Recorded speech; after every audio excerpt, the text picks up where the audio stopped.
7 tahun aku menggendong suamiku yang lumpuh. Sampai hari ini dokter barunya tiba-tiba mengunci pintu dan berbisik gemetar.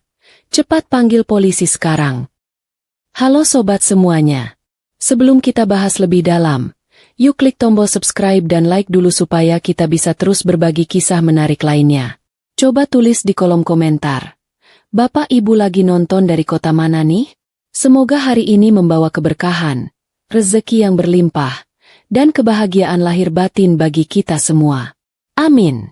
7 tahun itu bukan waktu yang sebentar. Rasanya seperti seumur hidup yang dihabiskan dalam mode gerak lambat.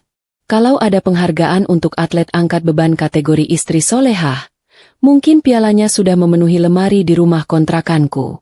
Setiap pagi, rutinitasku tidak pernah berubah sedikit pun. Dimulai dari mengangkat tubuh Mas Panji yang kaku dari tempat tidur, memandikannya, menyuapinya, sampai mendudukannya di kursi roda. Punggungku sering berbunyi, kretek, setiap kali aku mencoba mengangkatnya. Sebuah protes keras dari tulang belakang yang dipaksa bekerja lembur tanpa uang lembur. Tapi ya sudahlah, namanya juga bakti pada suami. Meski kadang aku merasa lebih mirip perawat pribadi yang tidak digaji daripada seorang istri. Badan Mas Panji itu beratnya hampir 2 kali lipat badanku. Dan mengangkatnya setiap subuh adalah olahraga pagi yang tidak pernah aku minta. Kadang aku bercanda dalam hati, kalau saja lemak di perutku bisa hilang secepat tenagaku yang terkuras, mungkin aku sudah bisa jadi model majalah. Mas Panji sendiri orangnya pendiam sejak kecelakaan itu. Lebih banyak menatap kosong ke jendela atau menonton televisi dengan tatapan nanar. Dia tidak banyak menuntut, tidak banyak bicara, hanya sesekali menangis sambil memegang tanganku. Meminta maaf karena merasa jadi beban. Momen-momen itulah yang membuat rasa capekku hilang seketika, berganti dengan rasa iba yang meluap-luap. Siapa yang tega melihat lelaki gagah yang dulunya pengusaha sukses, kini tidak berdaya seperti bayi besar? Mobil butut peninggalan bapakku terbatuk-batuk saat aku memarkirnya di halaman rumah sakit daerah pagi ini. Hari ini adalah jadwal pemeriksaan rutin tahunan Mas Panji. Sebuah agenda wajib yang selalu bikin dompetku menangis darah. Kami harus pindah ke rumah sakit umum ini karena dokter spesialis saraf langganan kami yang lama, Dr. Haryo, sudah pensiun bulan lalu. Katanya beliau mau menikmati masa tua dengan memancing ikan di kampung, meninggalkan kami para pasiennya yang harus beradaptasi lagi dengan dokter baru. Jujur saja, aku agak malas bertemu dokter baru. Biasanya mereka banyak tanya dan menyuruh tes ini itu yang biayanya bikin pusing kepala. Rumah sakit daerah selalu punya aroma khas. Campuran antara bau obat pel lantai yang menyengat dan aroma minyak kayu putih dari para penunggu pasien. Antreannya jangan ditanya. Panjangnya sudah seperti ular naga yang mau melilit gedung. Aku duduk di ruang tunggu sambil mengipasi Mas Panji dengan brosur kesehatan yang aku ambil di meja pendaftaran. Orang-orang melihat kami dengan tatapan kasihan. Tatapan yang sudah menjadi makananku sehari-hari selama 7 tahun terakhir. Ada seorang ibu di sebelahku yang berbisik-bisik pada anaknya sambil menunjuk kursi roda Mas Panji. Mungkin sedang memberikan kuliah dadakan tentang, bersyukurlah kamu sehat. Aku hanya tersenyum tipis, mencoba terlihat tegar. Padahal dalam hati aku cuma ingin cepat pulang dan rebahan. Giliran kami akhirnya tiba setelah menunggu 2 jam yang terasa seperti 2 abad. Seorang perawat memanggil nama Panji dengan suara lantang, memecahkan lamunanku tentang kasur empuk di rumah. Aku mendorong kursi roda Mas Panji masuk ke ruang periksa nomor 3. Ruangannya dingin sekali. AC-nya mungkin disetel di suhu kutub utara. Di balik meja besar itu duduk seorang wanita dengan jas putih rapi, rambutnya diikat cepol ketat, dan kacamatanya membingkai sepasang mata yang terlihat sangat tajam dan cerdas. Namanya Dr. Diana. Begitu tulisan yang tertera di papan nama mejanya. Dr. Diana tidak banyak basa-basi seperti Dr. Haryo yang biasanya menanyakan kabar cuaca atau harga beras sebelum memeriksa. Dokter muda ini langsung berdiri, menyalami kami sebentar, lalu fokus sepenuhnya pada berkas medis tebal milik Mas Panji. Dia membolak-balik halaman rekam medis dengan cepat. Keningnya berkerut beberapa kali seolah sedang membaca novel misteri yang alurnya membingungkan. Dia bertanya beberapa hal teknis padaku tentang pola makan, buang air, dan seberapa sering Mas Panji mengalami kejang otot. Aku menjawab semuanya dengan lancar. Maklum saja, aku sudah hafal luar kepala semua detail tubuh suaminya melebihi detail tubuhku sendiri. Pemeriksaan fisik pun dimulai. Dan disinilah keanehan itu mulai terasa, setidaknya bagi Dokter Diana. Dia meminta perawat membantu memindahkan Mas Panji ke ranjang periksa. Dokter Diana memeriksa kaki Mas Panji dengan sangat teliti. Jauh lebih teliti dari dokter manapun yang pernah kami temui. Dia menekan betis, memutar pergelangan kaki, dan meraba paha Mas Panji dengan wajah serius. Tidak ada senyum ramah, hanya konsentrasi penuh. Lalu, dia merogoh saku jasnya dan mengeluarkan sebuah palu karet kecil. Alat standar untuk mengecek refleks lutut.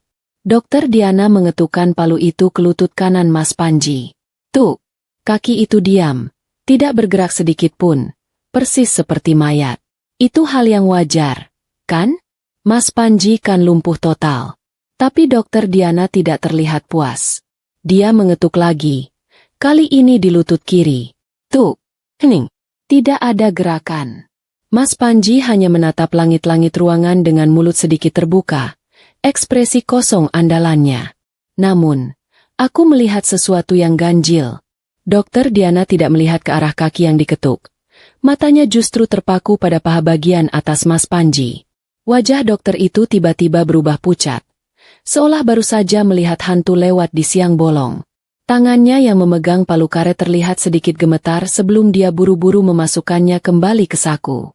Suasana di ruangan itu tiba-tiba berubah drastis, menjadi tegang dan mencekam tanpa alasan yang jelas. Dokter Diana mundur selangkah menjauhi ranjang periksa. Dia menarik napas panjang, mencoba menormalkan ekspresinya yang tadi sempat terlihat panik. Dia menoleh ke arah perawat pria yang berdiri di sudut ruangan. Mas Budi, panggilnya dengan suara yang terdengar agak dipaksakan tenang. Tolong bawa Pak Panji ke ruang laboratorium sekarang juga. Saya butuh sampel darah lengkap dan röntgen ulang. Cepat ya, antrean lab sedang sepi kalau jam segini. Perawat itu tampak bingung sebentar karena setahuku tidak ada jadwal cek darah hari ini. Tapi dia menurut saja perintah atasannya. Aku sudah bersiap mau ikut mendorong kursi roda. Tapi Dokter Diana mengangkat tangannya menahanku. Ibu Naila tunggu di sini sebentar ya. Katanya cepat. Ada beberapa administrasi data pasien lama yang harus kita perbarui. Mumpung bapaknya sedang diperiksa. Biar perawat saja yang mengantar. Aku menurut. Berpikir mungkin ada masalah dengan BPJS atau data asuransi yang memang sering bikin ribet. Aku duduk kembali di kursi depan meja dokter sambil melihat punggung Mas Panji yang didorong keluar ruangan. Pintu tertutup dan suara kursi roda Mas Panji menjauh di lorong rumah sakit. Begitu suara roda itu hilang, Dokter Diana melakukan hal yang sangat aneh. Dia berjalan setengah berlari menuju pintu, lalu memutar kunci dengan gerakan cepat. Klik. Suara kunci pintu itu terdengar sangat keras di ruangan yang sunyi. Jantungku langsung berdegup kencang. Kenapa pintunya harus dikunci? Apa aku punya penyakit menular? Atau jangan-jangan Mas Panji sakit parah dan umurnya tidak lama lagi? Pikiran buruk mulai menari-nari di kepalaku. Aku memegang tas tanganku erat-erat, siap mendengar kabar terburuk. Dokter Diana berbalik menghadapku, dan saat itulah aku melihat ketakutan murni di matanya. Wajahnya bukan lagi wajah dokter yang tegas dan berwibawa, melainkan wajah seseorang yang sedang terancam bahaya. Dia berjalan mendekatiku, mengabaikan meja kerjanya, dan langsung duduk di kursi sebelahku, sangat dekat sampai aku bisa mencium aroma sabun cuci tangannya. Dia mencengkeram lengan atasku dengan kuat. Tangannya dingin dan gemetar hebat. Aku mau membuka mulut untuk bertanya ada apa. Tapi dia menempelkan jari telunjuknya di bibir, menyuruhku diam. Dia menatap lurus ke mataku. Napasnya memburu. Lalu, dengan suara berbisik yang nyaris tak terdengar tapi sangat jelas menusuk telinga, dia berkata kalimat yang meruntuhkan duniaku. Ibu Naila, dengarkan saya baik-baik. Jangan teriak. Jangan panik, dan tolong jangan lihat ke arah pintu. Cepat ambil ponsel ibu pelan-pelan. Panggil polisi sekarang juga. Suami ibu dia tidak lumpuh. Dia sangat berbahaya. Suara bisikan Dokter Diana tadi seperti petir yang menyambar di siang bolong, membuat isi kepalaku berantakan seketika. Polisi? Berbahaya? Kata-kata itu berputar-putar di otakku. Bertabrakan dengan memori 7 tahun terakhir yang sudah aku bangun dengan susah payah. Rasanya tidak masuk akal. Mana mungkin suamiku yang bahkan tidak bisa mengusir nyamuk di pipinya sendiri dianggap berbahaya? Pikiranku melayang mundur, terseret arus waktu ke masa lalu, ke titik di mana semua mimpi buruk indah ini bermula. Malam itu hujan turun deras sekali, seolah langit sedang menumpahkan seluruh kesedihannya ke bumi. 7 tahun lalu, telepon rumah berdering tengah malam, membawa kabar yang meruntuhkan duniaku dalam hitungan detik. Mobil yang dikendarai Mas Panji dan rekan bisnisnya, Pak Handoko, terperosok ke dalam jurang di jalur pegunungan yang licin. Pak Handoko meninggal di tempat, sementara Mas Panji selamat. Sebuah keajaiban yang saat itu aku syukuri setengah mati. Tapi keajaiban itu datang dengan harga mahal. Dokter bilang tulang belakang Mas Panji hancur, sarafnya putus, dan dia tidak akan pernah bisa berjalan lagi. Saat itu, aku menangis memeluk kakinya yang kaku, berjanji pada Tuhan dan diriku sendiri bahwa aku akan menjadi kakinya seumur hidup. Hari-hari pertamaku sebagai perawat dadakan adalah neraka dunia yang dibungkus dengan label pengabdian istri. Mengurus bayi besar seberat 80 kg itu ternyata jauh lebih berat daripada ikut lomba tarik tambang tingkat kelurahan. Bayangkan saja, setiap kali mau mandi, aku harus memborong semua sisa tenagaku untuk mengangkatnya dari kasur ke kursi roda, lalu dari kursi roda ke kloset. Awalnya, pinggangku rasanya mau patah setiap hari. Koyo cabe sudah jadi aksesoris wajib yang menempel di punggungku. Tapi lama-kelamaan, otot lenganku jadi kencang sendiri tanpa perlu bayar mahal ke pusat kebugaran. Kalau ada preman pasar yang macam-macam, mungkin aku bisa piting lehernya cuma pakai satu tangan. Harta benda kami perlahan-lahan menguap seperti embun terkena matahari pagi. Mas Panji dulu pengusaha sukses, kami punya segalanya. Tapi biaya pengobatan dan terapi yang tidak ada habisnya memaksa kami turun kasta. Mobil dijual. Perhiasan warisan ibuku masuk pegadaian dan tidak pernah ditebus lagi. Bahkan rumah mewah kami harus diganti dengan kontrakan petak yang atapnya bocor kalau hujan deras. Dari yang tadinya, ibu bos, yang tinggal tunjuk jari, aku berubah jadi tukang jahit keliling dan penerima pesanan kue. Tidak ada lagi liburan keluar kota. Hiburan kami cuma mendengarkan radio tua atau menonton siaran ulang sinetron di televisi tabung yang warnanya kadang jadi ungu semua. Mas Panji sendiri adalah aktor drama paling berbakat yang pernah aku kenal. Setidaknya itulah yang aku pikirkan sekarang setelah mendengar ucapan dokter tadi. Dulu, aku melihatnya sebagai sosok malaikat yang terluka. Dia tidak pernah marah-marah atau melempar barang seperti cerita suami stroke tetangga sebelah. Justru sebaliknya, dia memainkan peran suami tahu diri dengan sangat sempurna. Seringkali di tengah malam, aku terbangun karena suara sesenggukan. Mas Panji sedang menangis dalam gelap, dan saat aku tanya kenapa, dia akan menjawab dengan suara serak. Maafkan aku ya, Nai. Aku cuma sampah. Tinggalkan saja aku. Cari laki-laki lain yang bisa membahagiakanmu. Kalimat itu, tinggalkan saja aku, adalah mantra sihir paling ampuh untuk mengikat kakiku agar tidak kemana-mana. Mana mungkin ada istri yang tega meninggalkan suami yang sedang merasa dirinya tidak berharga? Hatiku luluh lantak setiap mendengarnya. Aku akan memeluk kepalanya, ikut menangis, dan meyakinkan dia bahwa aku tidak akan pergi. Aku merasa menjadi pahlawan kesiangan dalam hidupnya. Padahal, kalau dipikir-pikir lagi sekarang, itu adalah cara licik dia untuk memastikan aku tetap menjadi pelayan gratisnya. Dia tahu betul kelemahanku adalah rasa tidak teganan. Dia menjeratku bukan dengan rantai besi, tapi dengan rantai rasa bersalah. Pernah satu kali, aku sakit demam tinggi sampai menggigil hebat. Rasanya tulang-tulangku seperti dipukuli palu godam. Seharusnya aku yang dirawat, tapi karena di rumah cuma ada kami berdua, aku tetap harus bangun subuh. Dengan kepala pusing yang berputar-putar seperti gasing, aku merangkak turun dari kasur lipatku di lantai.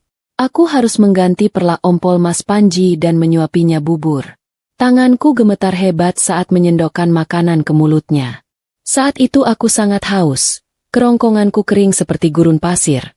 Tapi gelas air di meja terlalu jauh untuk kujangkau dalam kondisiku yang lemah. Mas Panji hanya diam menatapku yang terengah-engah di lantai. Dia tidak berusaha sedikit pun untuk setidaknya menggeser gelas itu dengan tangannya. Karena katanya tangannya juga lemah. Dia membiarkan istrinya yang sedang sakit parah merangkak-rangkak seperti pengemis hanya untuk meneguk air putih. Sementara dia duduk nyaman di atas kasur empuk yang bersih. Waktu itu aku berpikir, kasihan Mas Panji, pasti dia sedih melihatku begini tapi tidak bisa bantu. Bodoh, betapa bodohnya aku. Sekarang aku sadar, tatapan matanya waktu itu bukan tatapan sedih, tapi tatapan dingin seseorang yang sedang menonton pertunjukan sirkus. Dia menikmati melihatku menderita demi dirinya.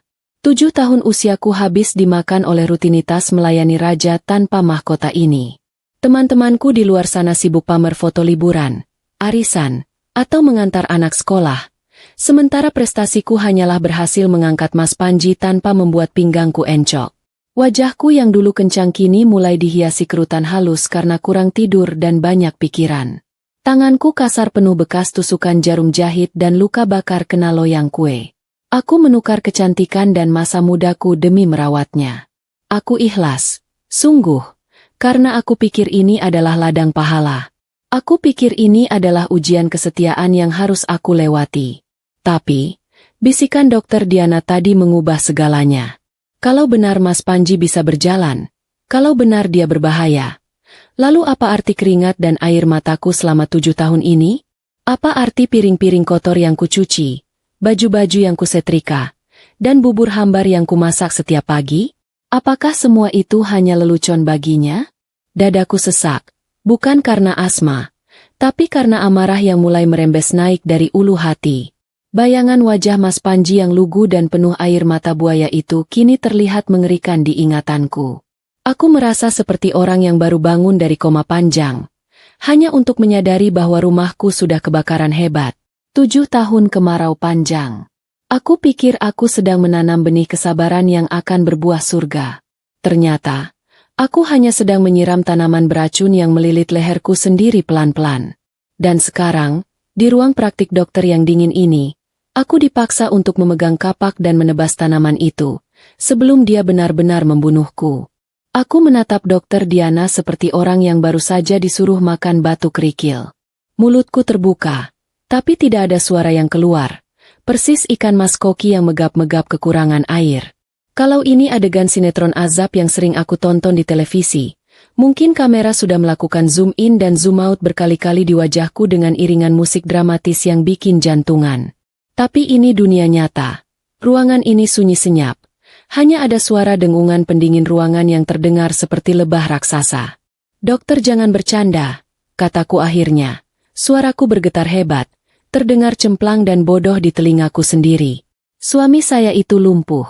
Dok, 7 tahun. Saya yang mandikan dia. Saya yang pakaikan celana. Saya yang angkat pantatnya. Kakinya itu lemas. Dok, lemas seperti boneka kain. Mana mungkin dia berbahaya?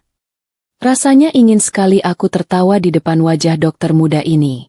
Mungkin dia salah baca rekam medis. Atau mungkin dia kebanyakan begadang jaga malam sampai berhalusinasi. Mas Panji? Berbahaya? Satu-satunya hal berbahaya dari Mas Panji adalah kalau dia lupa sikat gigi sebelum tidur. Dokter Diana tidak membantah ucapanku dengan kata-kata. Dia berdiri dari kursinya, masih dengan gerakan waspada, lalu memutar layar komputer di mejanya agar menghadap ke arahku. Jari-jarinya mengetik cepat di papan ketik, memunculkan 2 gambar yang berdampingan. Gambar sebelah kiri terlihat buram dan hitam putih. Gambar sebelah kanan terlihat lebih tajam dan berwarna. Ibu Naila, tolong lihat ini, katanya tegas, jarinya menunjuk ke layar. Ini adalah hukum alam, Bu. Kalau organ tubuh tidak dipakai bertahun-tahun, dia pasti menyusut. Istilah medisnya atrofi. Ibarat rumah kosong yang tidak dihuni, pasti lapuk dan kusam. Kaki orang yang lumpuh total selama 7 tahun seharusnya tinggal kulit pembalut tulang. Dagingnya akan kempes, ototnya hilang, layu seperti tanaman kurang air. Aku menyipitkan mata, mencoba memahami gambar abstrak di layar itu. Lihat gambar kiri. Ini contoh kaki pasien lumpuh normal. Lihat betisnya. Kecil sekali kan? Nah, sekarang lihat hasil pemindaian kaki suami ibu yang baru saja saya ambil datanya tadi. Lanjut Dokter Diana. Suaranya memberat. Otot kaki suami ibu tidak menyusut sama sekali. Ini bukan otot orang yang duduk di kursi roda selama 2.500 hari. Ini otot yang padat, keras, dan terlatih. Ini otot yang dipakai berjalan, bahkan berlari, setiap hari. Otakku berusaha menyangkal, mencari-cari alasan logis. Tapi dok, mungkin karena saya sering pijat? Saya rajin urut kakinya pakai minyak tawon setiap malam. Mungkin itu yang bikin ototnya awet. Dokter Diana menggeleng pelan. Tatapannya menyiratkan rasa kasihan yang mendalam. Pijatan tidak akan membentuk massa otot sekeras itu, Bu. Pijatan cuma melancarkan darah. Untuk punya otot paha sekeras kayu jati seperti milik Pak Panji, seseorang harus menahan beban tubuhnya sendiri secara rutin. Ibu tahu kenapa saya tadi pucat saat mengetuk lututnya dengan palu. Aku menggeleng lemah. Ingatanku kembali ke bunyi tuk yang hening tadi. Refleks lutut itu gerakan bawah sadar. Bu, kalau sarafnya putus, kakinya akan diam saja atau justru kejang tak terkendali. Tapi tadi, saat saya ayunkan palu, saya melihat otot paha atasnya menegang sepersekian detik sebelum palu menyentuh kulit. Itu bukan refleks. Itu antisipasi. Dokter Diana mendekatkan wajahnya. Matanya menatapku tajam.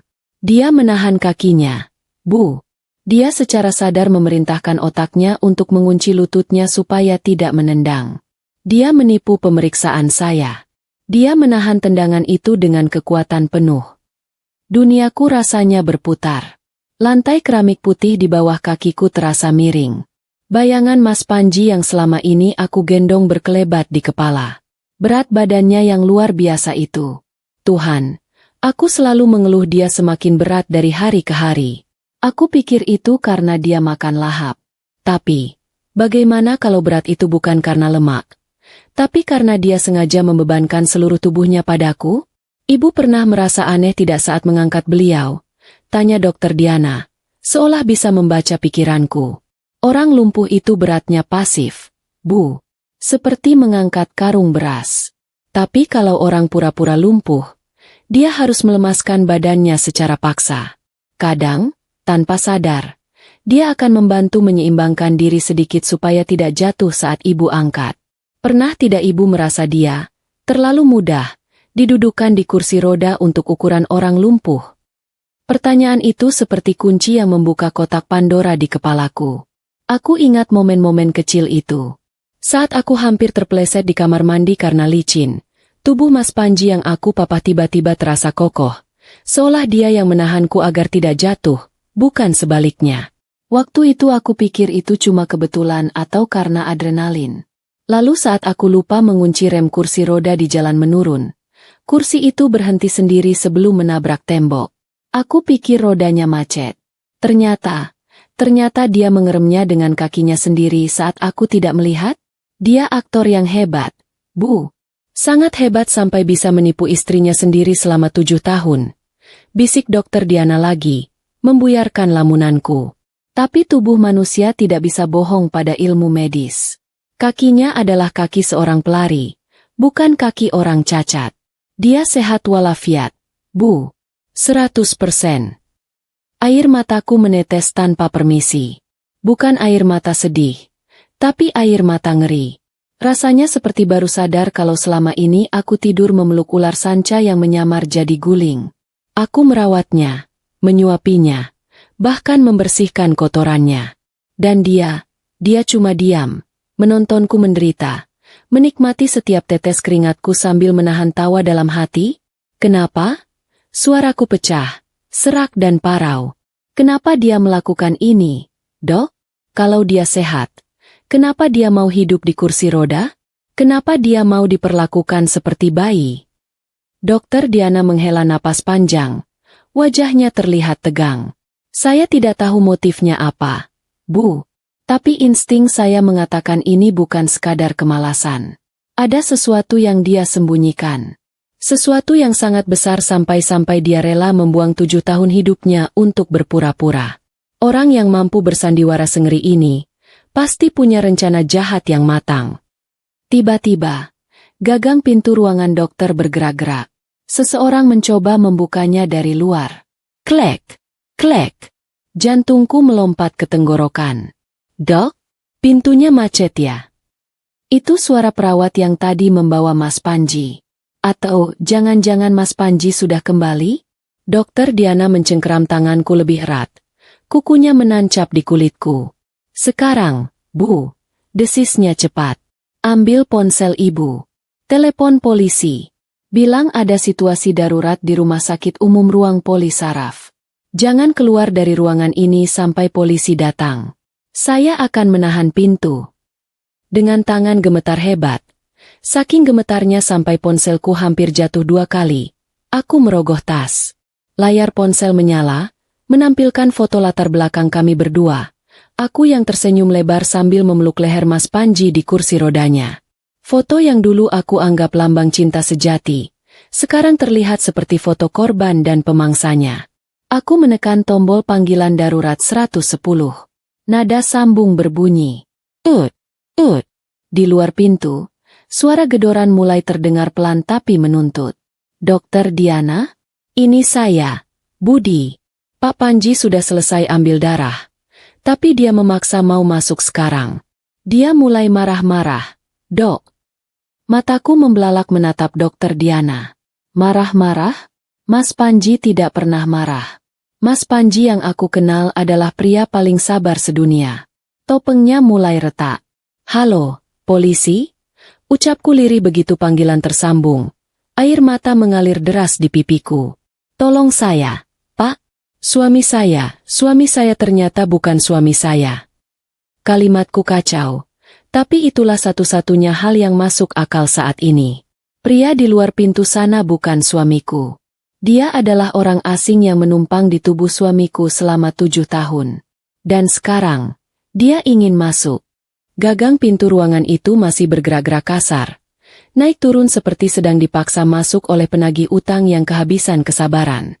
Setiap bunyi klek-klek dari logam yang beradu itu membuat jantungku serasa mau copot dan menggelinding di lantai.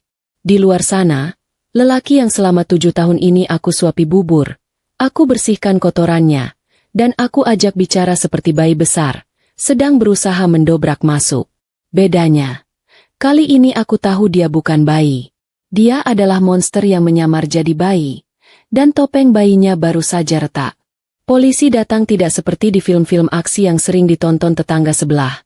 Tidak ada sirene meraung-raung atau pintu yang didobrak sambil teriak, angkat tangan. Mereka datang sunyi sekali. Menyusup lewat pintu samping klinik yang biasanya dipakai jalur sampah medis. Tiba-tiba saja, ponsel Dokter Diana bergetar di atas meja. Dia membaca pesan singkat itu, lalu menghela napas panjang, bahunya yang tegang sedikit turun. Mereka sudah mengamankan koridor. Bu, bisiknya padaku. Ada 5 petugas berpakaian preman di luar. Suami ibu, atau siapapun dia, sudah dijauhkan dari pintu ini. Rasanya aneh sekali. Semenit yang lalu aku merasa seperti tikus yang terpojok. Sekarang aku merasa hampa. Dokter Diana membantuku berdiri dan menuntunku duduk di sofa pojok ruangan. Memberiku segelas air mineral gelas. Tanganku masih gemetar hebat sampai air itu tumpah sedikit membasahi rok gamisku. Minum dulu, Bu. Tarik napas. Ibu aman di sini. Katanya lembut. Tapi kata, aman. Itu rasanya jauh sekali. Tubuhku mungkin aman, tapi isi kepalaku rasanya seperti baru saja dilewati angin puting beliung. Saat itulah, ketika adrenalin perlahan surut, kenyataan pahit itu mulai merayap naik dan mencekik leherku. Aku menatap pantulan wajahku di cermin wastafel ruangan dokter. Wajah itu terlihat bodoh. Sangat bodoh. Selama 7 tahun, aku mengira diriku adalah istri paling setia.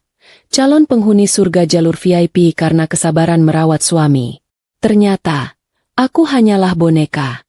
Ya, boneka mainan. Tahu kan boneka yang bisa diganti-ganti bajunya, ditekuk tangannya, dan didudukan sesuka hati pemiliknya? Itulah aku. Mas Panji adalah anak nakal yang memainkanku. Dan dia bosan setengah mati tapi tetap memainkanku karena itu menyenangkan baginya. Memoriku berputar mundur lagi. Kali ini bukan dengan rasa rindu, tapi dengan rasa jijik yang luar biasa. Aku ingat betapa seringnya aku mengganti baju di depannya di dalam kamar kontrakan kami yang sempit. Aku ingat sering hanya memakai handuk sehabis mandi, berjalan santai di depannya karena aku pikir, "Ah, Mas Panji kan tidak mengerti apa-apa, syahwatnya juga sudah mati karena lumpuh." Ya Tuhan, rasanya aku ingin muntah sekarang. Selama ini, dia melihatku. Dia menatapku bukan dengan pandangan kosong orang sakit, tapi dengan mata laki-laki dewasa yang sehat. Dia menontonku telanjang bulat, menontonku berpakaian, menontonku tidur dengan mulut terbuka, semuanya. Dia menikmati pertunjukan gratis itu setiap hari sambil berpura-pura mati rasa. Rasa jijik itu makin menjadi-jadi saat aku teringat momen-momen aku menangis di pangkuannya. Dulu, kalau aku capek sekali sehabis keliling mengantar jahitan, aku sering bersimpuh di dekat kursi rodanya, membenamkan wajahku di pahanya yang kaku, dan menangis terseduh-seduh. Aku menumpahkan semua keluh kesahku, betapa beratnya hidup, betapa capeknya aku. Dan dia cuma diam. Kadang mengelus kepalaku pelan dengan tangan yang sengaja dilemahkan. Dulu aku pikir itu ulusan kasih sayang. Sekarang aku sadar, itu mungkin ulusan rasa menang. Dia pasti tertawa dalam hati. Lihat wanita bodoh ini, dia banting tulang buat aku, padahal aku bisa berdiri dan pergi kapan saja. Ada satu ingatan yang paling menyakitkan. Ingatan yang membuat darahku mendidih sampai ke ubun-ubun. Sekitar 2 tahun lalu, aku kena tipus parah. Badanku panas tinggi. Rasanya seperti dibakar api unggun. Tapi karena tidak ada orang lain, aku tetap harus merawat Mas Panji. Waktu itu, aku haus sekali. Tapi galon air ada di dapur dan aku tidak kuat berdiri. Aku merangkak. Benar-benar merangkak di lantai semen yang dingin. Menyeret tubuhku sendiri sambil mengerang kesakitan cuma buat ambil minum. Mas Panji duduk di kursi rodanya. Hanya berjarak 2 meter dariku. Dia melihatku merangkak. Dia melihat istrinya nyaris pingsan di lantai. Dan dia tidak melakukan apa-apa. Dia bisa saja berdiri, mengambilkan air, lalu duduk lagi. Tidak akan ada yang tahu. Tapi dia memilih untuk menonton. Dia membiarkan aku menderita. Dia membiarkan aku merangkak di kakinya seperti hewan melata. Kekejaman macam apa itu? Setan saja mungkin minder melihat kelakuan suamiku. Itu bukan cuma sandiwara. Itu penyiksaan psikologis. Dia menikmati rasa berkuasa melihat orang lain hancur demi dirinya. Dia merasa jadi Tuhan kecil di rumah kontrakan kami yang kumuh. Bu Naila. Suara dokter Diana menyadarkanku dari lamunan mengerikan itu. Polisi ingin masuk. Mereka mau bicara dengan ibu. Bapak Panji sudah dibawa ke ruang keamanan di lantai bawah, karena tadi sempat mengamuk dan mencoba memukul perawat. Aku mengangguk pelan. Rasanya leherku kaku sekali. Pintu ruangan terbuka, dan seorang pria tegap berseragam polisi masuk diikuti 2 orang berpakaian preman. Wajah mereka serius. Tidak ada senyum ramah tamah ala polisi di spanduk pinggir jalan. Selamat siang, Bu Naila. Saya Komisaris Polisi Darmawan, kata pria berseragam itu. Suaranya berat dan berwibawa. Kami perlu ibu ikut kami ke kantor sebentar untuk memberikan keterangan. Tapi sebelum itu, ada hal penting yang harus ibu tahu tentang suami ibu, atau lebih tepatnya, pria yang mengaku sebagai Panji ini. Aku menatap polisi itu bingung. Mengaku sebagai Panji? Maksud bapak apa? Dia memang Panji, suami saya. Buku nikah kami asli, Pak. Komisaris Darmawan saling pandang dengan Dokter Diana. Lalu dia mengeluarkan sebuah map merah dari tas kerjanya. Identitasnya memang Panji, Bu. Tapi riwayat hidupnya yang dia ceritakan pada ibu selama ini, itu yang palsu. Kecelakaan 7 tahun lalu itu bukan kecelakaan biasa. Duniaku yang tadi sudah retak, kini hancur berkeping-keping menjadi debu. Ternyata, kejutan hari ini belum selesai. Mas Panji bukan hanya penipu yang pura-pura lumpuh. Ada monster yang lebih besar lagi yang bersembunyi di balik selimut lusuh suami lumpuhku itu. Dan hari ini, monster itu akhirnya keluar dari sarangnya. Map merah di atas meja dokter itu terlihat tidak berbahaya. Sekilas mirip buku rapot anak sekolah dasar yang isinya nilai matematika merah semua. Tapi saat Komisaris Darmawan membukanya, rasanya seperti ada tangan tak terlihat yang menampar wajahku bolak-balik. Di dalamnya bukan nilai ulangan, Tapi lembaran-lembaran foto hitam putih yang buram, potongan koran lama yang kertasnya sudah menguning, dan laporan polisi yang diketik dengan mesin tik zaman dulu. Bau kertas tua menyeruak, bercampur dengan bau ketakutan yang mulai merembes dari pori-pori kulitku. "Ibu Naila," kata Pak Darmawan. Suaranya tenang tapi setiap katanya berbobot tontonan. "Selama ini ibu tahunya suami ibu adalah korban kecelakaan tunggal karena remblong, betul?" Itu adalah cerita yang dikarang Panji dan berhasil menipu kami semua selama 7 tahun. Tapi bulan lalu, kami menangkap montir bengkel ilegal di luar kota yang sedang mabuk. Dia mengoceh tentang pekerjaan besar, 7 tahun lalu, memotong kabel rem mobil mewah demi bayaran besar. Dari situ, kami membuka kembali kasus ini. Fakta itu menghantamku telak di ulu hati. Remblong itu bukan takdir Tuhan, tapi pesanan setan. Aku ingat betul hari pemakaman Pak Handoko, rekan bisnis Mas Panji yang meninggal di kecelakaan itu. Aku ingat Mas Panji menangis histeris di kursi rodanya, memeluk nisan sahabatnya sambil meraung-raung minta maaf karena dia yang selamat. Semua orang yang melayat ikut menangis, memuji betapa lembutnya hati Mas Panji. Ternyata, itu bukan tangisan sedih. Itu mungkin tangisan lega, atau malah tangisan aktor yang sedang mendalami peran demi piala citra. Dia membunuh sahabatnya sendiri. Sahabat yang sering main ke rumah, yang sering membawakan martabak untuk kami.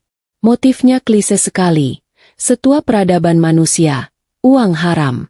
Pak Darmawan menjelaskan bahwa ada asuransi jiwa atas nama Pak Handoko dengan nilai yang nolnya berderet-deret sampai aku pusing menghitungnya. Belum lagi aset perusahaan yang digelapkan. Jadi, selama aku sibuk menawar harga kangkung di pasar sampai urat leher tegang demi menghemat uang belanja 500 perak, suamiku sebenarnya duduk di atas tumpukan harta karun. Dia membiarkan istrinya jadi buruh jahit, membiarkan istrinya dihina tetangga karena miskin, padahal dia punya miliaran rupiah yang disembunyikan entah di mana. Kejam. Kata itu rasanya terlalu halus untuk mendeskripsikan kelakuannya. Tapi bagian paling gilanya, bagian yang membuat Dokter Diana sampai menutup mulutnya karena kaget, adalah soal kakinya. Pak Darmawan menunjuk sebuah foto röntgen lama di dalam map itu. Dia memang patah tulang, Bu. Tapi bukan karena kecelakaan itu sendiri. Jelas Pak Darmawan, jarinya menelusuri garis patahan di foto tulang. Tim forensik kami menduga, dia mematahkan kakinya sendiri beberapa saat sebelum atau sesudah mobil itu masuk jurang. Dia menghantamkan benda tumpul ke kakinya sendiri dengan sengaja. Tujuannya? Agar cederanya terlihat meyakinkan. Agar dia punya alasan untuk lumpuh. Dia butuh alibi yang sempurna untuk menghindari penjara. Siapa yang tega memenjarakan orang lumpuh yang baru saja lolos dari maut? Gila. Benar-benar gila. Orang normal kalau kena pisau cukur sedikit saja sudah teriak-teriak minta plester. Mas Panji dengan sadar menghancurkan kakinya sendiri demi skenario jahatnya. Itu level dedikasi yang mengerikan. Pantas saja dia betah duduk di kursi roda selama 7 tahun. Kursi roda itu bukan alat bantu baginya. Itu adalah benteng persembunyian. Selama dia duduk di situ, polisi tidak akan curiga. Selama dia terlihat lemah tak berdaya, tidak ada yang akan menuduhnya sebagai otak pembunuhan. Dia bersembunyi di tempat terang, di depan mata semua orang, dengan topeng, pria cacat yang malang. Dan aku? Di mana posisiku dalam rencana agungnya ini? Pak Darmawan menatapku dengan sorot mata iba. Tatapan yang paling aku benci saat ini. Ibu adalah bagian terpenting dari penyamarannya, Bu Naila, katanya pelan. Penjahat yang hidup sendirian akan dicurigai. Penjahat yang hidup foya-foya akan ditangkap. Tapi penjahat yang dirawat oleh istri yang solehah, yang setia, yang rela menderita itu adalah kedok yang nyaris mustahil ditembus. Ibu adalah tameng hidupnya. Kesetiaan ibu membuat orang-orang, termasuk kami polisi, merasa sungkan untuk mengusik dia. Ibu yang membuat dia terlihat seperti orang suci yang sedang diuji. Rasanya ingin aku muntah saat itu juga. Perutku mual, bukan karena masuk angin, tapi karena kenyataan bahwa cinta dan pengorbananku selama ini hanyalah alat. Aku bukan istri baginya. Aku cuma properti panggung, sama seperti kursi roda dan selimut baunya itu. Dia membutuhkanku bukan karena cinta, tapi agar tetangga dan polisi melihat betapa kasihannya dia. Setiap kali aku menyuapinya di teras dan tetangga lewat menyapa dengan ramah, saat itulah penyamarannya makin sempurna. Aku dipakai untuk menipu dunia tanpa aku sadari. Dulu aku sering berdoa pada Tuhan, "Ya Allah, berikanlah kesembuhan untuk suamiku, angkatlah penyakitnya." Ternyata Tuhan punya cara humor yang gelap untuk mengabulkan doa. Suamiku memang tidak sakit. Dia tidak pernah sakit. Yang sakit adalah jiwanya. Hatinya yang hitam pekat. "Kami butuh bantuan ibu," kata Pak Darmawan membuyarkan lamunanku yang penuh amarah. Kami tahu dia menyembunyikan uang dan dokumen palsu untuk kabur jika suatu saat kedoknya terbongkar. Kami sudah geledah badan dan kursi rodanya tadi, tapi nihil.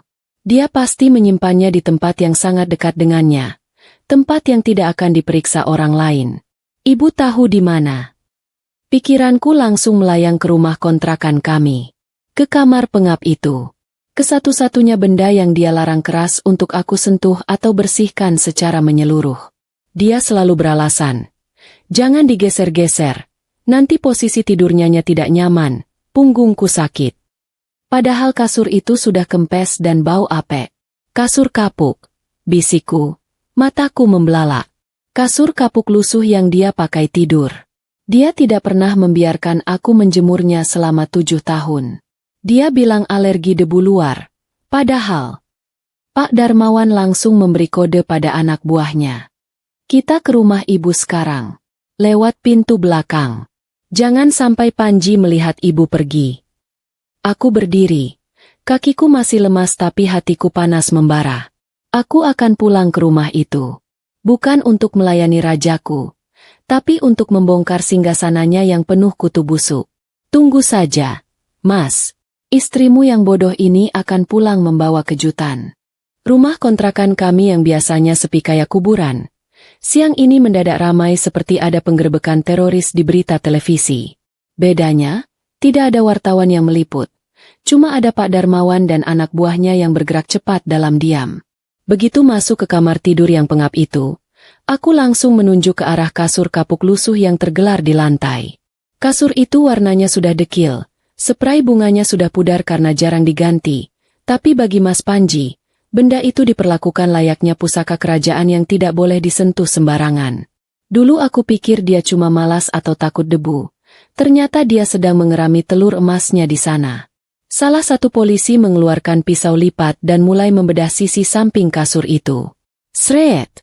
Suara kain robek terdengar nyaring. Kapuk-kapuk tua berhamburan keluar seperti salju kotor, membuat kami semua terbatuk-batuk. Kalau saja ini situasi normal, aku pasti sudah mengomel panjang lebar soal debu yang bakal bikin aku bersih-bersih seharian.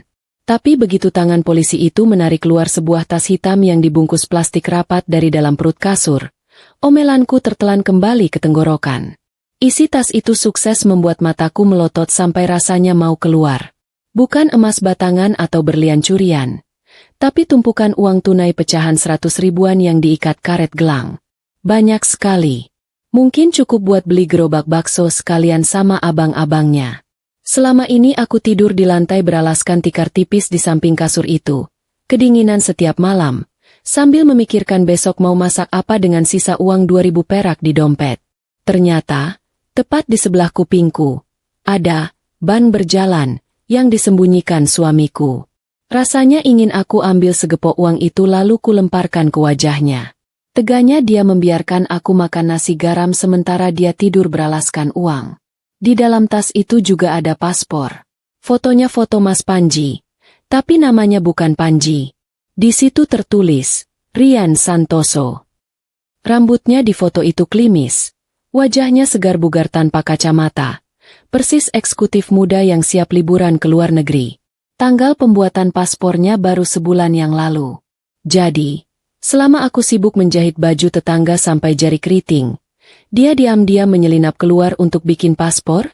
Kapan? Oh iya, aku ingat. Sebulan lalu dia bilang mau terapi alternatif sendirian dijemput temannya. Teman apanya? Ternyata dia pergi mengurus tiket kaburnya. Ini bukti kuat rencana pelarian, Bu. kata Pak Darmawan sambil memasukkan barang bukti itu ke kantong plastik bening. Dia sudah siap-siap meninggalkan ibu kapan saja. Mendengar itu, hatiku rasanya bukan patah lagi, tapi sudah jadi bubuk. Tapi tunggu dulu, ada satu hal lagi yang mengganjal di otakku. Sesuatu yang kecil, sepele, tapi terus kepikiran sejak Dokter Diana membahas soal otot kaki tadi. Aku bergegas menuju meja mesin jahit tuaku di sudut kamar. Di sana ada laci kecil tempat aku menyimpan benang, jarum, dan segala macam perintilan sampah yang aku temukan saat menyapu lantai. "Pak," panggilku sambil mengaduk-aduk isi laci yang berantakan itu. "Minggu lalu saya menyapu kolong ranjang."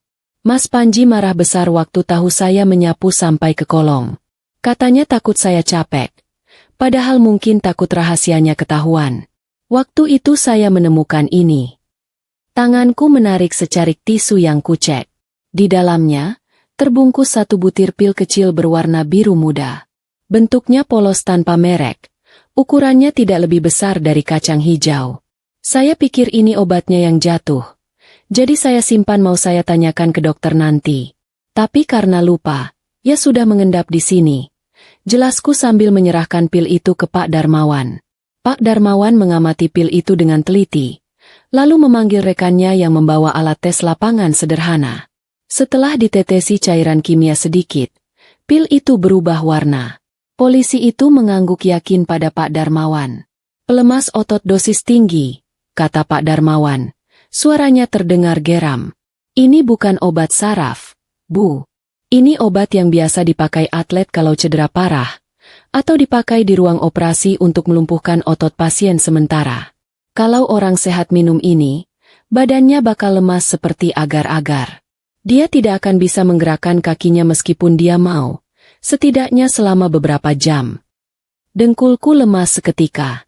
Jadi begitu caranya. Pantas saja setiap kali diperiksa Dokter Haryo dulu, kaki Mas Panji selalu terkulai layu tanpa perlawanan. Pantas saja dia selalu minta minum vitamin, khusus 1 jam sebelum berangkat ke rumah sakit. Vitamin kepala dia. Ternyata dia sedang membius kakinya sendiri supaya dokter tidak curiga kalau refleksnya masih bagus. Kelicikannya benar-benar di luar nalar manusia normal. Dia rela meracuni badannya sendiri dengan obat keras demi menjaga sandiwaranya tetap utuh. Dia memperhitungkan semuanya, mulai dari mematahkan kaki, menyembunyikan uang, sampai meminum obat pelumpuh otot. Tidak ada celah sedikit pun. Kalau saja Dokter Diana tadi tidak teliti, atau kalau saja obat ini tidak tercecer 1 butir, mungkin sampai mati pun aku akan tetap mengira dia lumpuh beneran. Aku menatap kasur kapuk yang kini sudah robek berantakan itu dengan tatapan nanar. Rumah ini, kamar ini, benda-benda ini, semuanya adalah saksi bisu kejahatannya. Aku merasa asing di rumahku sendiri. Rasanya ingin aku bakar saja semuanya biar musnah sekalian kenangan busuk ini. Tapi Pak Darmawan menepuk bahuku pelan. "Simpan marahnya, Bu. Kita butuh tenaga ibu untuk babak terakhir," katanya tegas. "Sekarang kita kembali ke rumah sakit. Kita punya tamu istimewa lain yang harus ibu temui." "Tamu istimewa? Siapa lagi?" Rasanya hari ini kejutan datang bertubi-tubi seperti paket promo lebaran. Tapi aku sudah tidak peduli. Siapapun tamunya, tidak akan ada yang lebih mengejutkan daripada menemukan fakta bahwa suamiku adalah aktor kriminal terbaik abad ini. Aku mengangguk mantap, siap menghadapi babak selanjutnya. Ayo kita selesaikan drama murahan ini. Kalau ada kompetisi menebak nasib buruk, mungkin aku sudah juara 1 tingkat nasional hari ini. Belum kering air mataku menangisi kelakuan suami. Sekarang aku harus berhadapan dengan hantu masa lalu yang lain. Kami kembali ke ruang keamanan rumah sakit, tempat di mana Pak Darmawan bilang ada tamu istimewa yang menunggu. Di sana, duduk di kursi lipat besi dengan anggunnya, ada seorang wanita muda. Cantik, wangi, kulitnya putih mulus seperti tidak pernah kena debu jalanan, dan pakaiannya aduh, harga bajunya mungkin bisa buat bayar kontrakan aku setahun. Aku kenal wanita ini. Sangat kenal. Dia adalah sosok yang selama 2 tahun terakhir sering muncul di kehidupan kami bak malaikat penolong. Namanya Mbak Dinda. Dia mengaku dari yayasan sosial yang peduli pada penyandang cacat. Setiap bulan, dia datang membawa amplop berisi uang santunan dan sembako mahal. Ciri khasnya selalu membawa payung hitam besar, meskipun hari sedang terik menyengat. Tapi jujur saja, setiap kali dia datang ke rumah kontrakan, hatiku panas. Bukan panas karena cuaca, tapi panas karena cemburu. Bayangkan saja, setiap Mbak Dinda datang, Mas Panji yang biasanya diam kayak patung, mendadak jadi sumringah. Dia akan merapikan rambutnya, tersenyum manis, dan bicara dengan nada lembut yang dibuat-buat. Aku sering memergoki Mas Panji menatap Mbak Dinda dengan tatapan memuja. Dalam hati kecilku yang penuh prasangka, aku curiga. Jangan-jangan ini selingkuhan Mas Panji? Jangan-jangan paspor palsu itu dibuat untuk kabur sama wanita kinclong ini? Melihat aku masuk, Mbak Dinda berdiri. Aku langsung pasang kuda-kuda, siap melabrak. Mumpung ada polisi, sekalian saja aku bongkar aib perselingkuhan ini. Oh, jadi ini alasan Mas Panji mau kabur. Tembakku langsung tanpa basa-basi, suaraku tajam. Mbak Dinda ini pacar gelapnya, kan? Paspor itu buat liburan berdua sama Mbak, kan? Tega ya, Mbak. Saya banting tulang merawat dia. Mbak tinggal terima bersihnya saja. Ruangan itu hening seketika. Pak Darmawan terlihat kaget. Tapi Mbak Dinda tidak marah. Dia justru menatapku dengan mata berkaca-kaca. Tatapan yang penuh rasa sakit, bukan tatapan pelakor yang tertangkap basah. Dia berjalan mendekatiku. Aroma parfum mahalnya menyeruak. Kontras sekali dengan bau minyak tawon yang menempel di bajuku. Bu Naila. Suaranya bergetar. Saya bukan pacarnya. Mas Panji itu, dia pembunuh ayah saya. Mulutku yang tadinya mau menyemburkan omelan jilid dua langsung terkunci rapat. Hah? Pembunuh ayah? Pak Darmawan berdehem, menengahi situasi canggung itu. Bu Naila, perkenalkan nama asli beliau bukan Dinda dari yayasan. Beliau adalah Adinda Handoko, putri tunggal dari almarhum Pak Handoko, korban kecelakaan 7 tahun lalu. Lututku lemas lagi untuk kesekian kalinya hari ini. Rasanya aku butuh kursi roda Mas Panji sekarang saking seringnya lemas. Pak Handoko, rekan bisnis yang meninggal itu? Mbak Dinda, atau Adinda, mengambil tanganku dan menggenggamnya erat. Tangannya dingin. 7 tahun lalu, saya masih kuliah saat ayah saya meninggal. Polisi menutup kasusnya sebagai kecelakaan murni. Tapi saya tidak pernah percaya. Bu, ayah saya pengemudi yang sangat hati-hati, dan mobil itu baru diservis. Saya tahu ada yang tidak beres. Apalagi setelah melihat Panji selamat tanpa lecet berarti selain kakinya yang patah. Dia menarik napas panjang, menahan emosi.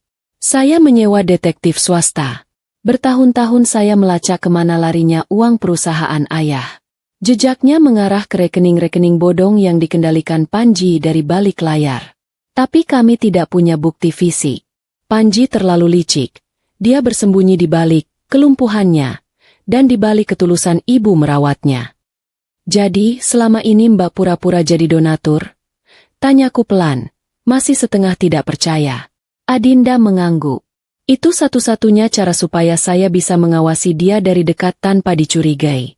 Saya memberinya uang, santunan, supaya dia terlena, supaya dia merasa aman dan tidak kabur ke luar negeri. Saya menahan rasa jijik saya setiap kali harus tersenyum pada pembunuh ayah saya. Saya melihat dia meminum obat biru itu sembunyi-sembunyi. Saya melihat tatapan matanya yang licik saat ibu tidak melihat. Air mata menetes di pipi Adinda. Dan jujur Bu, bagian terberatnya adalah melihat ibu. Saya melihat ibu kurus kering, capek, dihina orang, demi merawat pembunuh itu. Berkali-kali saya ingin teriak, ingin memberitahu ibu, tapi saya takut Panji kabur kalau dia tahu saya curiga.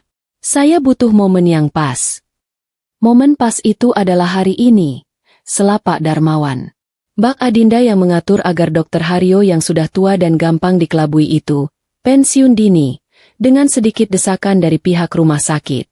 Lalu Mbak Adinda merekomendasikan Dokter Diana, adik kelasnya dulu, dokter muda yang idealis dan teliti, untuk menangani Panji. Aku melongo. Jadi ini semua jebakan? Pergantian dokter. pemeriksaan teliti tadi, semuanya sudah diatur? Aku merasa seperti pion catur yang baru sadar kalau sedang dimainkan di papan raksasa. Tapi kali ini, aku lega. Ternyata wanita berpayung hitam ini bukan musuh. Dia adalah korban, sama sepertiku. Bedanya, dia kehilangan ayahnya, sedangkan aku kehilangan akal sehatku selama 7 tahun. Maafkan saya, Mbak, Bu Adinda, kataku malu, teringat tadi sempat menuduhnya pelakor. Saya pikir Mbak mau merebut Mas Panji. Adinda tersenyum tipis, senyum yang getir. Siapa yang mau merebut sampah, Bu? Saya cuma mau memastikan sampah itu dibuang pada tempatnya. Di penjara. Tiba-tiba, radio panggil di pinggang Pak Darmawan berbunyi krek-krek. Suara petugas di seberang sana terdengar panik dan terengah-engah. Lapor komandan. Target lepas. Ulangi. Target lepas. Dia melumpuhkan petugas jaga di pos 2. Wajah Pak Darmawan berubah merah padam. Apa? Bagaimana bisa? Dia kan di kursi roda. Negatif. Endan. Dia lari. Larinya kencang sekali seperti setan. Dia menuju pintu darurat timur. Aku dan Adinda saling pandang. Panji kabur. Topengnya sudah benar-benar lepas. Dia bukan lagi suami lumpuh yang butuh disuapi. Dia sekarang adalah buronan yang lari kencang dengan kaki sehatnya, meninggalkan kami para wanita yang sudah dia hancurkan hidupnya. Ayo, Bu, teriak Adinda menarik tanganku. Kita lihat wajah aslinya. Kita lihat bagaimana dia berlari meninggalkan kebohongannya. Tanpa pikir panjang, aku berlari mengikuti mereka. Kali ini, aku tidak akan merangkak. Aku akan mengejarnya. Aku ingin melihat dengan mata kepalaku sendiri, seberapa gagah suamiku itu saat lari dari dosa-dosanya. Lorong rumah sakit yang biasanya tenang sore itu mendadak heboh. Suara teriakan perawat dan langkah kaki sepatu bot polisi yang berlarian membuat suasana mencekam. Aku, Mbak Adinda, dan Pak Darmawan berlari menuju ruang kontrol CCTV. Kami butuh mata di setiap sudut gedung ini sebelum si belut licin itu berhasil lolos ke jalan raya. Napasku ngos-ngosan, bukan karena capek fisik, tapi karena jantungku memompa amarah ke seluruh tubuh. Di ruang kontrol yang penuh layar monitor itu, petugas keamanan sedang memutar ulang rekaman kejadian beberapa menit yang lalu. Ini, Endan. Lihat monitor 4. Kata petugas itu sambil menunjuk layar di pojok kanan atas. Di layar itu, terlihat lorong sepi di depan toilet pria lantai dasar. Di sana ada Mas Panji duduk di kursi rodanya, sendirian. Petugas polisi yang menjaganya terlihat sedang berjalan menjauh sebentar. Mungkin menerima telepon atau ke toilet. Momen lengah itu cuma berlangsung beberapa detik. Tapi bagi Mas Panji, itu sudah cukup. Apa yang kulihat selanjutnya membuat darahku mendidih sampai ke ubun-ubun. Di layar hitam putih itu, Mas Panji, suamiku yang manja, yang kalau minta makan harus disuapi, yang kalau mau geser pantat saja harus dibantu, tiba-tiba melihat kiri kanan dengan gerakan kepala yang cepat dan waspada. Tidak ada lagi tatapan kosong atau leher yang terkulai lemah. Begitu dia yakin situasi aman, dia meletakkan kedua tangannya di pegangan kursi roda. Lalu, dia berdiri. Dia tidak berdiri dengan susah payah atau gemetar seperti orang yang baru belajar jalan. Dia berdiri tegak, mantap, dan kokoh dalam satu gerakan mulus. Dia meregangkan punggungnya sebentar, seolah sedang melemaskan otot setelah duduk terlalu lama di bioskop. Postur tubuhnya tegap, dadanya membusung. Di mana punggung bungkuk yang selama ini aku pijat? Di mana kaki lemas yang selama ini aku minyaki? Semuanya hilang. Yang ada di layar itu adalah pria sehat, kuat, dan berbahaya. Dengan gerakan kilat, dia menendang kursi roda itu ke arah tembok sampai terguling. Brak! Aku bisa membayangkan suaranya meski rekaman ini bisu. Kursi roda itu, benda keramat yang menyita separuh hidupku untuk mendorongnya, kini tergeletak tak berdaya seperti sampah. Setelah itu, dia berlari. Ya Tuhan, dia berlari. Langkah kakinya panjang-panjang dan bertenaga. Dia melompati troli pembersih lantai yang menghalangi jalan dengan gesit. Persis atlet lari gawang. Tidak ada sedikit pun tanda-tanda kesakitan di wajahnya. Dia berlari kencang menuju pintu darurat, meninggalkan identitas Panji si lumpuh di belakangnya bersama kursi roda yang terbalik itu. Bajingan, desis Mbak Adinda di sebelahku. Matanya menyala-nyala menatap layar. Lihat itu, Bu. Lihat betapa sehatnya dia. 7 tahun dia menipu ibu mentah-mentah. Aku tidak bisa berkata-kata. Air mataku menetes lagi. Tapi kali ini bukan air mata sedih. Ini air mata kebencian yang murni. Rasanya sakit sekali melihat bukti visual ini. Selama ini aku mengira dia butuh aku. Aku mengira aku adalah kakinya. Ternyata, aku cuma kruk yang dia pakai saat dia mau, dan dia buang saat dia bosan. Dia bisa lari lebih kencang dariku. Dia lebih kuat dariku. Target menuju area parkir belakang. Teriak petugas CCTV. Dia mencuri jaket petugas kebersihan yang digantung di lorong. Pak Darmawan langsung menyambar radio panggilnya. Semua unit, tutup akses keluar, blokir gerbang parkir. Dia menyamar pakai jaket kuning petugas kebersihan. Pak, kataku tiba-tiba, suaraku dingin. Dermaga lama. Semua orang di ruangan itu menoleh ke arahku. Dermaga lama? Tanya Pak Darmawan. Iya, dulu sekali sebelum kecelakaan. Dia pernah bilang kalau dia punya teman penyelundup solar di dermaga lama. Dia bilang kalau suatu hari dia punya masalah besar dan harus hilang. Dia akan lewat sana karena tidak ada pemeriksaan paspor. Jelasku cepat. Ingatan itu muncul begitu saja. Potongan obrolan tengah malam yang dulu aku anggap cuma bualan orang kaya mabuk. Pak Darmawan mengangguk tegas. Masuk akal. Bandara dan pelabuhan resmi sudah kami blokir datanya. Jalur tikus adalah satu-satunya harapan dia. Saya ikut, kataku tegas. Bu, itu berbahaya. Cegah Pak Darmawan. Saya harus ikut, Pak. Potongku, menatap matanya tajam. Saya yang merawat dia selama 7 tahun. Saya yang memberinya makan. Saya yang memandikannya. Saya berhak melihat akhir dari sandiwara ini. Saya ingin dia melihat saya saat dia ditangkap. Saya ingin dia tahu bahwa bonekanya sudah punya nyawa sendiri. Pak Darmawan terdiam sejenak melihat tekad di mataku. Lalu dia mengangguk. Baik, tapi ibu tetap di dalam mobil saya. Jangan keluar tanpa perintah. Kami bergegas keluar. Di kepalaku sekarang hanya ada satu tujuan. Aku ingin melihat wajah Mas Panji saat dia sadar bahwa akting terbaiknya pun tidak bisa menyelamatkannya dari karma. Panggung sandiwaranya sudah runtuh. Mas, sekarang waktunya menghadapi penonton yang marah. Langit sore sudah berubah menjadi ungu pekat saat mobil polisi yang kami tumpangi melaju kencang membelah jalanan pelabuhan yang berdebu. Dermaga lama adalah tempat yang suram, penuh dengan bangkai kapal berkarat dan tumpukan peti kemas raksasa yang disusun seperti labirin raksasa. Bau amis laut bercampur aroma solar yang menyengat menusuk hidung begitu aku menurunkan kaca jendela sedikit. Disinilah panggung terakhir Mas Panji akan digelar. Dari kejauhan, lampu sorot polisi sudah menyapu area dermaga yang gelap. Dan di sana, di ujung dermaga beton yang menjorok ke laut, terlihat sosok laki-laki berlari terhuyung-huyung. Itu dia. Masih memakai jaket kuning curian yang kebesaran, Mas Panji berusaha mencapai sebuah kapal nelayan kecil yang mesinnya sudah menderu-deru menunggu penumpang gelapnya. Menyerah. Panji. Kamu sudah terkepung. Suara Pak Darmawan menggema lewat pengeras suara mobil. Mas Panji berhenti.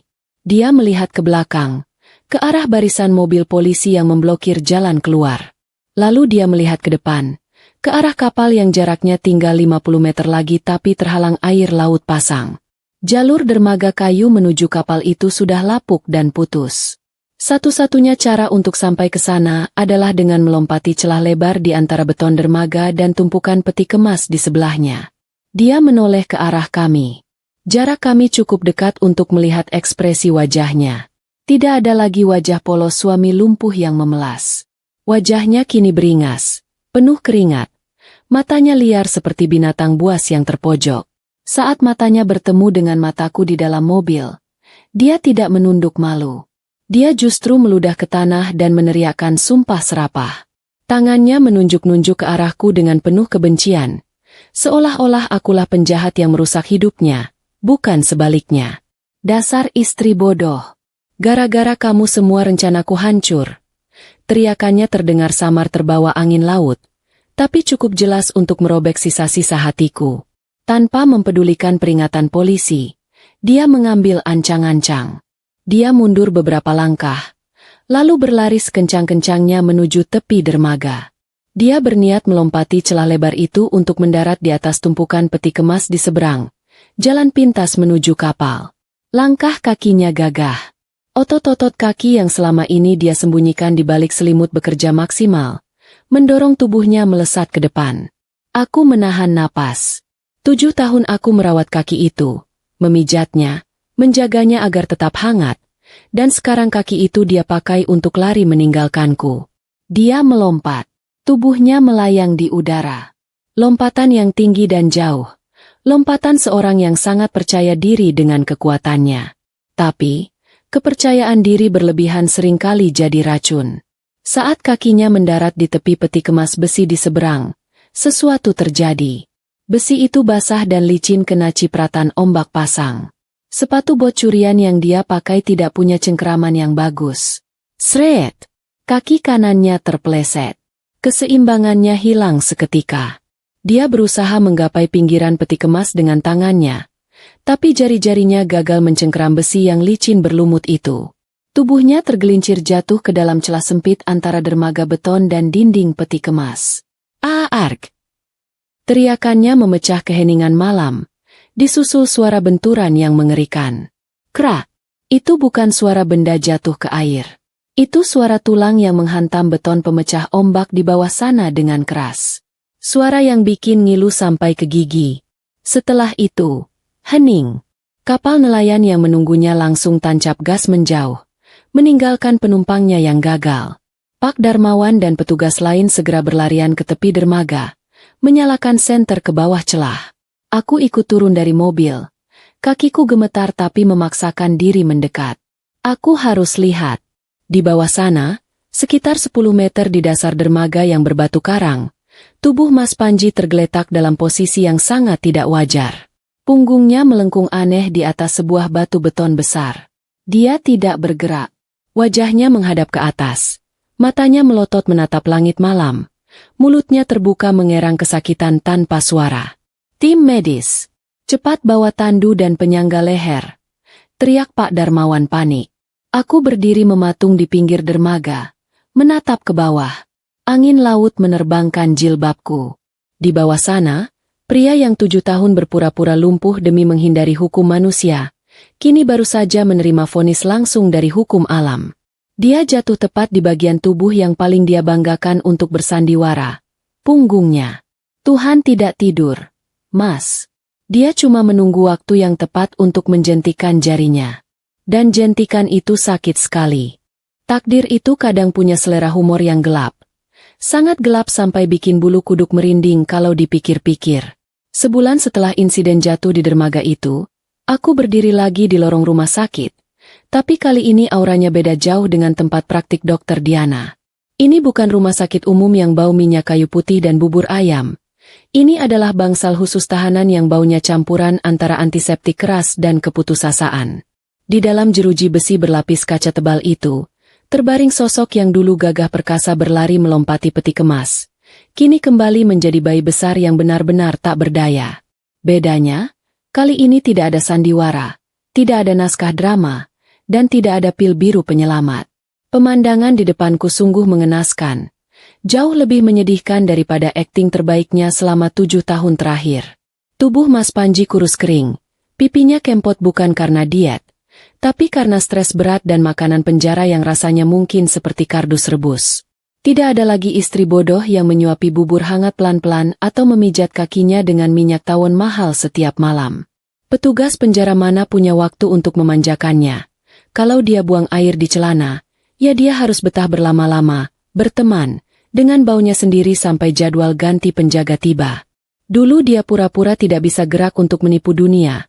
Sekarang dia memohon pada dunia supaya bisa menggerakkan jari kakinya sedikit saja, tapi tubuhnya sudah mogok total. Dokter Diana bilang tulang belakangnya hancur lebur. Saraf utamanya putus permanen akibat menghantam beton pemecah ombak. Vonisnya mutlak. Kelumpuhan total dari leher ke bawah seumur hidup. Lucu sekali kan? Dia menghabiskan 7 tahun berpura-pura lumpuh pinggang ke bawah. Dan Tuhan, berbaik hati, memberinya bonus kelumpuhan sampai ke leher. Sekarang dia benar-benar terjebak di dalam tubuhnya sendiri. Sebuah penjara daging yang tidak punya kunci cadangan. Dia bisa melihat, bisa mendengar, bisa bicara, tapi tidak bisa berbuat apa-apa selain menatap langit-langit penjara yang kusam. Begitu dia melihatku masuk ruang rawatnya, matanya langsung berair. Kali ini air mata murni dari rasa takut yang amat sangat, bukan air mata buaya. Suaranya serak dan parau saat memanggil namaku. Memohon-mohon persis pengemis yang kelaparan. Dia bilang dia minta maaf. Dia bilang dia hilaf. Dan kalimat andalannya keluar lagi dari mulutnya. Naila, tolong rawat aku. Cuma kamu yang mengerti aku. Cuma kamu yang bisa bikin aku nyaman. Jangan tinggalkan aku sama petugas kasar ini. Rupanya dia masih berharap aku punya hati malaikat yang mau menampung iblis tobat. Dia lupa kalau malaikat pun bisa mengajukan pensiun dini kalau sayapnya dipatahkan terus-terusan. Aku berjalan mendekat ke sisi ranjangnya, menatap wajah yang dulu kucintai setengah mati itu dengan perasaan hampa, sedatar tembok di belakangnya. Tidak ada rasa benci yang meledak-ledak lagi. Yang tersisa cuma rasa kasihan melihat makhluk menyedihkan ini. Aku menunduk sedikit, mendekatkan wajahku ke telinganya. Ingin membisikkan kalimat perpisahan yang sudah kusun rapi di kepala sejak malam penggerbekan itu. Kalimat penutup untuk buku cerita kami yang sudah tamat. Mas, dengerin aku baik-baik ya. Bisikku pelan tapi tajam. 7 tahun aku merawat kamu dengan tulus saat kamu sehat walafiat. Aku sudah kasih pelayanan bintang 5 buat tubuh kamu yang gagah itu. Jadi sekarang, saat kamu beneran sakit dan butuh bantuan, anggap saja kuota merawatku sudah habis. Saldonya 0. Kamu sudah pakai jatahmu di muka. Wajahnya pucat pasi. Mulutnya menganga tak percaya mendengar kata-kataku. Mungkin dia pikir aku akan luluh melihat kondisinya.